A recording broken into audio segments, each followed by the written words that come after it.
Ya, pemirsa, Kementerian Perindustrian mencatat pertumbuhan sektor manufaktur di kuartal 2 tahun 2025 sebesar 5,68% atau melampaui pertumbuhan ekonomi keseluruhan yang sebesar 5,12%. Kemenperin mengklaim realisasi tersebut menunjukkan ketangguhan sektor industri manufaktur dalam menghadapi tekanan global.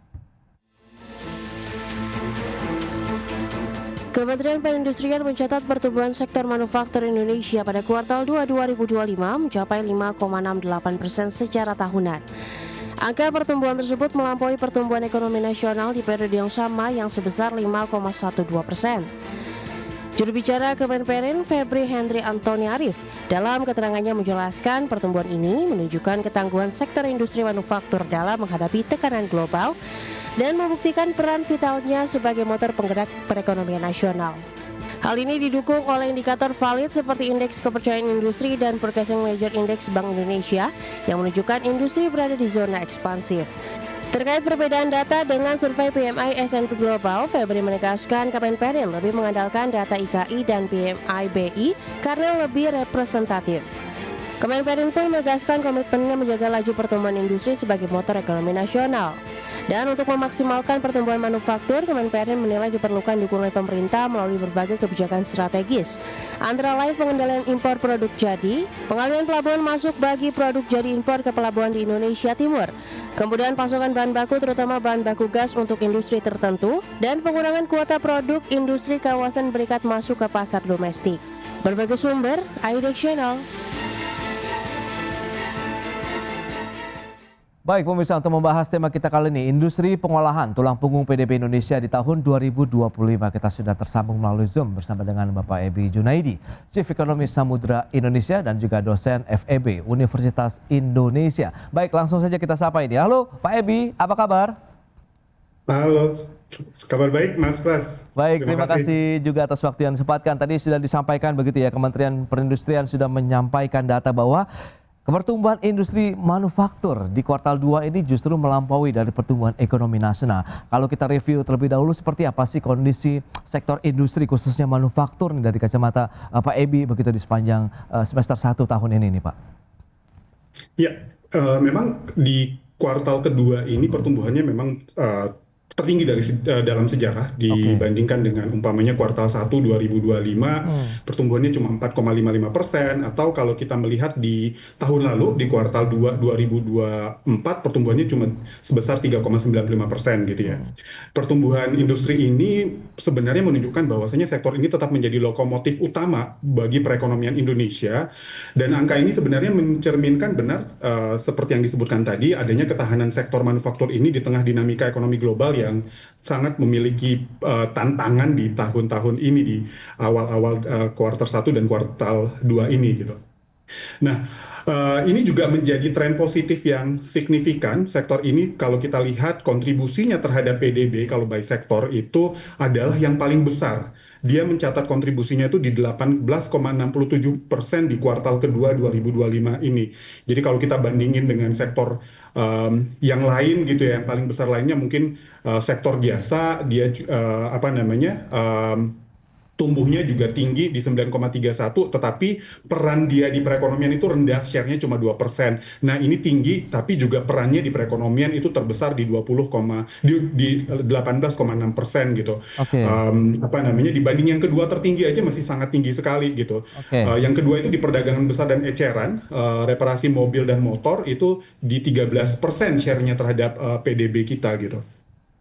Nah, Pak Edi, kalau kita cermati dengan kondisi seperti saat ini, apa yang bisa kita cermati? Faktor-faktor apa yang membuat industri manufaktur akhirnya bisa tumbuh lebih kencang lagi? Sementara kita tahu kan tekanan global juga cukup kuat, kondisi di dalam negeri pun sebenarnya tidak jauh berbeda dalam adanya kita tahu ada sedikit pelemahan daya beli di masyarakat begitu, Pak Ebi. Ya.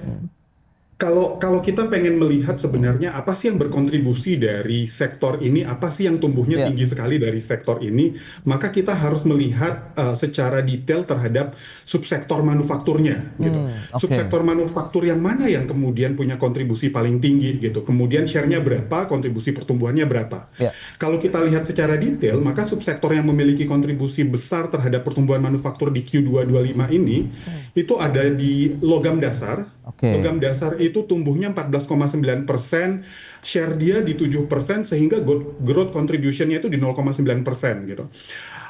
Kemudian ada di kimia, farmasi, dan obat tradisional itu di 9,4% pertumbuhannya, share-nya besar sekali di 10%, sehingga kontribusi ke growth-nya itu di 0,9%.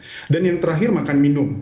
Makanan dan minuman ini Mamin subsektornya kontribusinya itu 35% terhadap seluruh sektor ini, dan pertumbuhannya itu di 6,1%, sehingga total contributionnya kepada sektor ini di 2,1%. Ada beberapa hal yang lain yang tumbuhnya juga cukup signifikan, umpamanya di mesin dan perlengkapan gitu, itu tumbuhnya itu 18,7%, tetapi share dia terhadap sektor ini cuma 2%, sehingga growth contribution-nya cuma 0,3% gitu. Nah, kalau kita lihat semuanya, ini memang didorong oleh berlanjutnya investasi di logam dasar, ada pembangunan smelter, kemudian peningkatan ekspor makanan, seperti produk seperti CPO, minyak goreng, dan kemudian makanan olahan, dan juga kalau kita lihat juga masih tinggi nih konsumsi terhadap domestik kita terhadap produk-produk farmasi dan kosmetik gitu.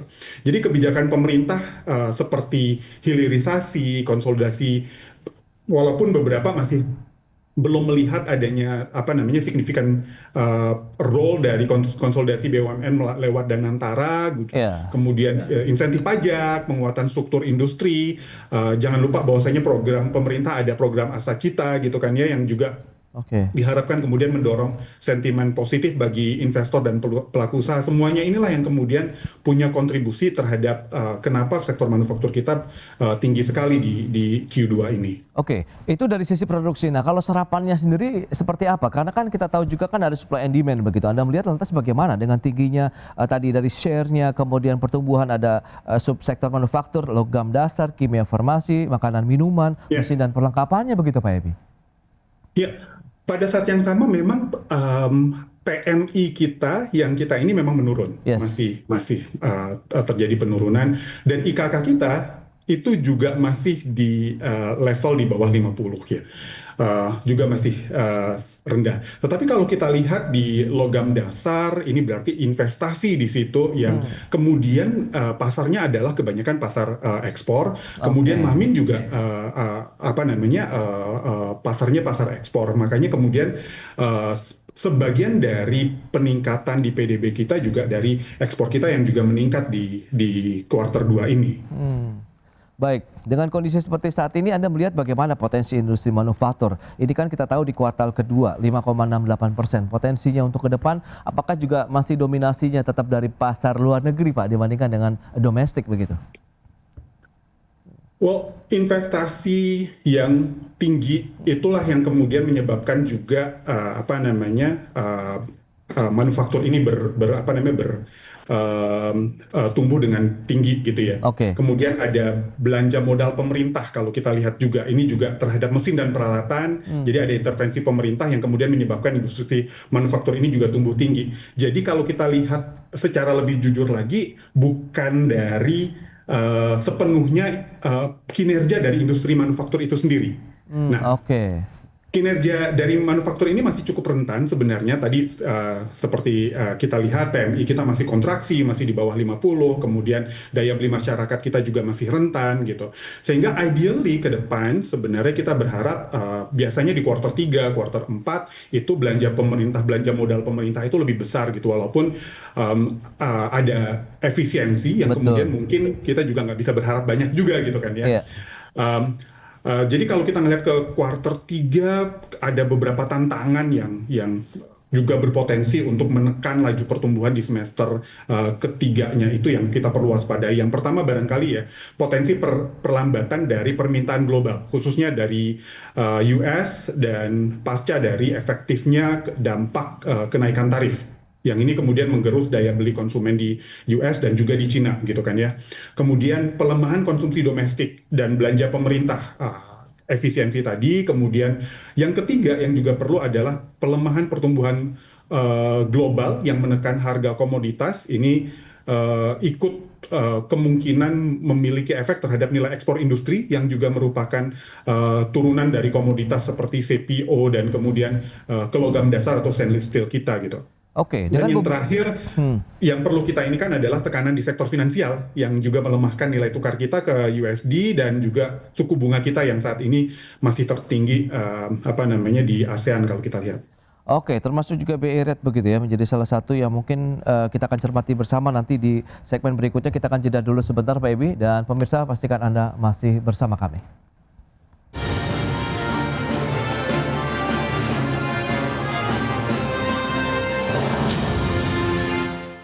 Masih menyaksikan Market Review pemirsa, dan kembali kami sampaikan data untuk Anda terkait dengan pertumbuhan manufaktur. Seperti apa trennya, seperti yang bisa Anda saksikan di layar televisi. Nah, ini dia untuk pertumbuhan manufaktur dan perekonomian. Kita akan cermati bersama. Untuk pertumbuhan manufaktur mencapai 5,68%, dan sementara pertumbuhan ekonomi di kuartal 2 kita tahu juga tumbuhnya sekitar 5,12%. Seperti yang sudah disampaikan, berarti pertumbuhan dari industri manufaktur memang bisa melampaui dari pertumbuhan ekonomi nasional. Dan berikutnya kita cermati dari sisi indeks kepercayaan industri di tahun 2025 seperti apa.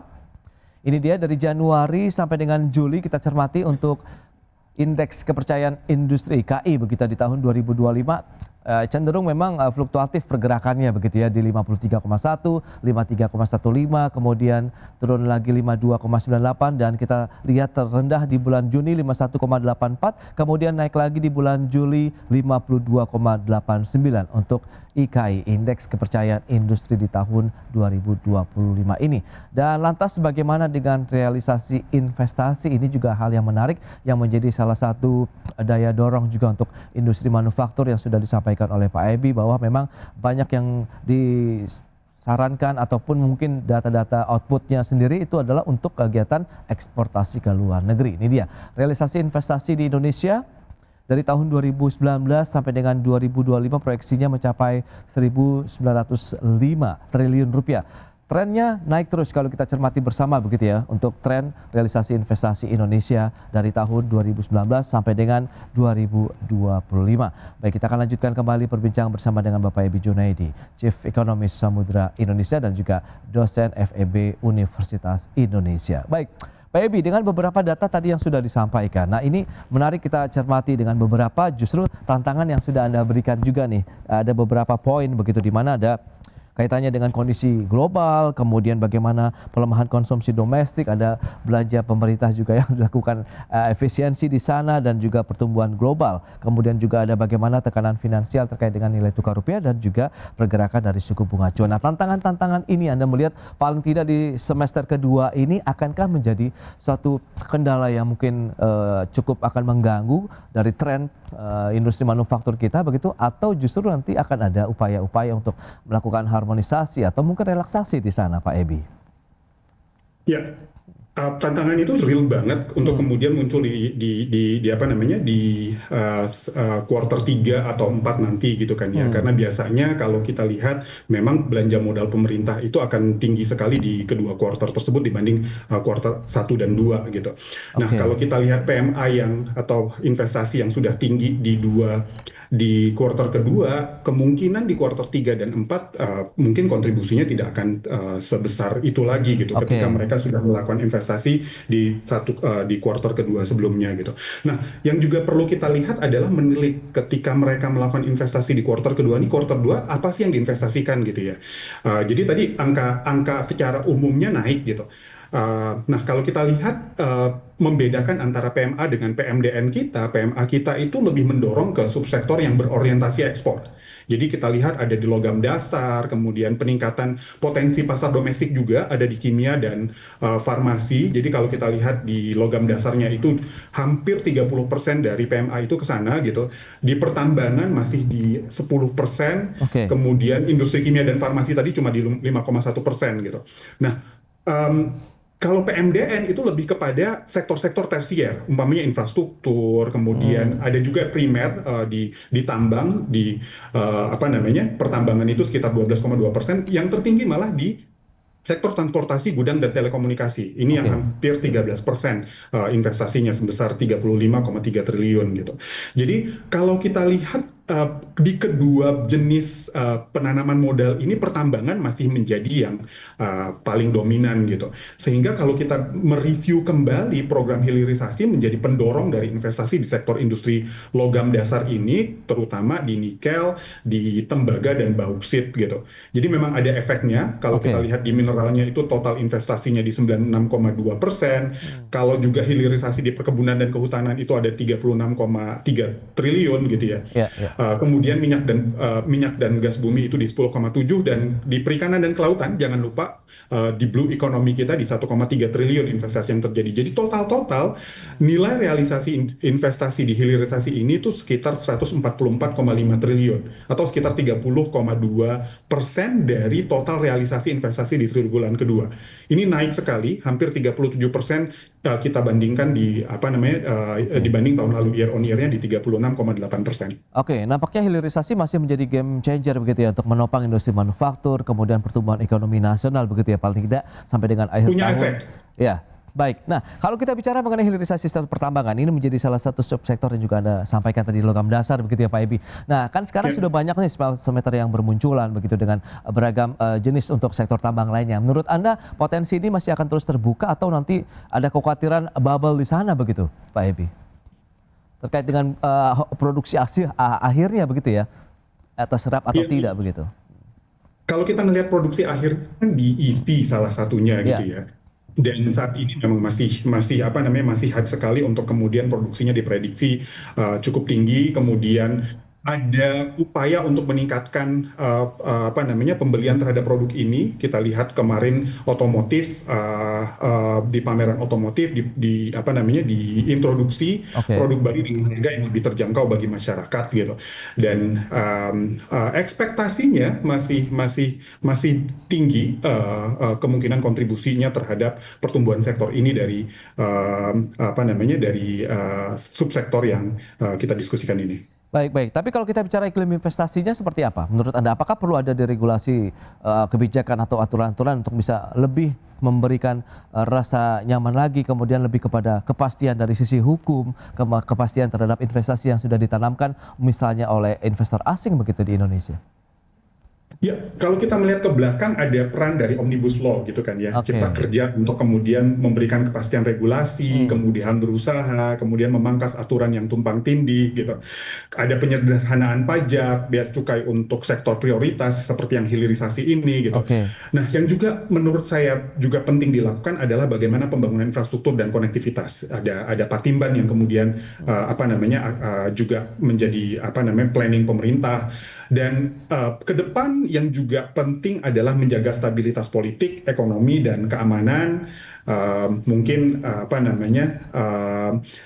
Tantangan yang juga perlu dihadapi adalah bagaimana menjaga konsistensi dari implementasi yang ada, koordinasi antar lembaga, dan korupsi yang juga masih menjadi permasalahan buat bangsa kita gitu. Jadi kepercayaan investor perlu kita jaga dengan upaya-upaya kita untuk menciptakan trust yang lebih tinggi kepada pemerintah sebagai pengatur dari pasar kita, dari perekonomian kita yang bisa secara efektif menggunakan kebijakan-kebijakan. Oke, untuk menjaga industri manufaktur tadi seperti Anda sampaikan juga dengan arus investasi yang masuk baik PMA, PMDN, Anda lebih memilih yang mana? Mengingat kita juga ada kebutuhan banyaknya tenaga kerja baru lulusan universitas baru per tahunnya begitu mencapai jutaan orang. Anda melihat lebih kepada padat karya, padat modal atau bagaimana nih Pak Ebi? Harusnya di dua-duanya ya, kalau kita boleh memilih kedua-duanya gitu ya. Tapi memang kalau kita lihat efek dari investasi di manufaktur ini ke tenaga kerja memang tinggi gitu ya. Jadi kalau melihat serapannya memang nomor 3 terbesar setelah sektor pertanian, kehutanan dan perikanan, dan juga perdagangan. Jadi kalau kita lihat yang bekerja di sektor ini ada 19,60 juta atau sekitar 13,4% dari total tenaga kerja kita, tetapi kontribusinya ke perekonomian hampir 20%. Jadi memang cukup padat modal dibanding dengan dua sektor lainnya, perdagangan maupun pertanian gitu. Iya, iya. Nah, kami coba kemudian melakukan analisa lebih lanjut lewat table input-output gitu ya. Iya. Investasi pada sektor pengolahan ini itu tuh mempunyai multiplier efeknya, rasio kesempatan kerjanya itu di 0,75. Artinya kalau ada investasi sebesar 1 triliun, diprediksi menambah tenaga kerja kita di 7.500. Nah, jadi memang perlu mendorong investasi pada sektor manufaktur karena menyerap tenaga kerja dan tenaga kerjanya bersifat formal dan penyerapan terbesar ketiganya ini setelah tadi pertanian dan perdagangan tadi gitu. Nah, subsektor mana yang kemudian menyerap tenaga kerja paling banyak? Itu ada di makanan minum, tekstil, alas kaki, ini yang lebih bersifat padat karya. Iya. Nah, tapi kemudian kalau kita lihat investasi padat modal seperti otomatisasi ini akan cenderung untuk kemudian mengurangi tenaga kerja. Sehingga untuk memaksimalkan penyerapan tenaga kerjanya, pemerintah perlu untuk mengarahkan investasi ke sektor padat karya tadi dan kemudian meningkatkan pelatihan ya, keterampilan dan menyesuaikan dengan kebutuhan industri modern yang kita butuhkan pada saat ini. Baik, dengan capaian pertumbuhan industri manufaktur di kuartal 2 yang mencapai 5,68% Pak Ebi, Anda melihat lantas apakah ini bisa mendorong juga nanti dari PMI manufaktur kita akan kembali lagi ke level ekspansi setelah beberapa bulan terakhir ini kita ya kita tahulah mengalami kontraksi begitu Pak Ebi? Ya. Harapannya demikian, tapi ya kalau kemudian kita lihat apa yang terjadi di kuartal 2 ini dipengaruhi oleh investasi, maka di kuartal 3 dan kuartal 4 kecenderungan ini kemungkinan tidak akan memiliki tren yang sama gitu. Jadi harapan terbesar kita di kuartal 3, kuartal 4 adalah belanja modal pemerintah dan kembalinya kepercayaan masyarakat untuk kemudian melakukan konsumsi. Oke. Nah, terakhir Anda melihat sejauh mana optimisme bahwa industri pengolahan ini akhirnya menjadi backbone juga nih untuk PDB Indonesia ke depannya, paling tidak akhir tahun 2025 ini? Sudah 20% gitu, hampir 20%. Apakah akan gitu kan ya? Itu yang kita ini. Ada tantangan mengenai tarif resiprokal 19%, dinamika perekonomian global kita seperti apa gitu. Maka itu yang kemudian harusnya pemerintah lakukan gitu. To be more detail gitu kan ya, apa yang kemudian harus dilakukan yang kita perlu cermati gitu. Jangan lupa kontribusi terbesarnya lewat ekspor gitu. Nah, penurunan ekspor yang masif ini bisa terjadi. Ekspor Indonesia ke Amerika Serikat itu diproyeksikan akan turun drastis sebesar 9,23 miliar USD gitu. Nah, ini kalau kita lihat per subsektornya, maka sektor pakaian yang kemudian menjadi paling terpukul karena penurunannya itu di 2,1 miliar USD, kemudian manufaktur lainnya itu di 1,5, produk kulit itu di 1,3 kemungkinan turunnya. Jadi secara keseluruhan ekspor Indonesia ke pasar global itu akan turun sebesar 2,65% minus gitu. Ini lebih dalam efeknya kalau kita bandingkan dengan negara-negara tetangga gitu. Malaysia itu cuma minus 1,18, Filipina 1,69, kemudian Thailand itu malah di bawah 0,5% gitu. Nah, yang kedua yang juga perlu kita antisipasi adalah lonjakan impor dan tekanan industri domestik. Nah, Indonesia ini menghadapi potensi lonjakan impornya umpamanya dari Tiongkok. Terjadi trade diversion karena nggak bisa ke Amerika mencari pasar baru termasuk Indonesia. Ini diperkirakan sekitar 17,47 juta USD. Kemudian kalau kita tambah ada kewajiban menghapus 18 kebijakan non-tarif, termasuk inspeksi, pelabelan, sertifikasi, TKDN gitu kan ya. Ini akan kemudian melemahkan industri manufacturing domestik dan juga jasa pemastian, testing, inspection, dan certification. Nah, berarti Anda melihat potensinya ke depan akan seperti apa kinerja sektor manufaktur kita begitu, paling tidak sampai dengan 2025 ini dengan tantangan tadi ekspor yang berpotensi turun ke Amerika Serikat, kemudian juga impor yang justru kita akan menerima serbuan produk-produk impor dari luar negeri nih Pak Ebi. Iya, perlu antisipasi sih, perlu langkah-langkah antisipasi terhadap itu dan di kuartal 3 akan perlu sekali implementasi dari beberapa hal gitu ya. Kita perlu memperkuat pasar domestik kita untuk menyerap produk tersebut, belanja modal pemerintah juga perlu didorong, kemudian kita mendorong diversifikasi produk untuk mengurangi ketergantungan kita pada pasar tertentu dan jangan lupa juga mencoba untuk meningkatkan ekspor ke pasar alternatif. Ada ASEAN, ada Tiongkok, ada India dan juga mengembangkan produk-produk ekspor potensial kita, kopi kita, buah-buah tropis kita, Oke. dan turunannya yang kemudian menjadi komoditas unggulan kita di Indonesia. Hal-hal seperti ini yang perlu kita upayakan. Setidaknya ketika aksesnya sama aja. Sebagai contoh ini beberapa waktu penelitian kita terkait dengan masuknya produk buah tropis kita ke Australia. Itu di Australia kita diminta inspeksi sampai 2 kali. Sementara untuk produk yang sama dari Malaysia itu cuma 1 kali, dan produk buah tersebut ketika sudah 2 kali mengalami proses tersebut itu sudah tidak edible lagi gitu.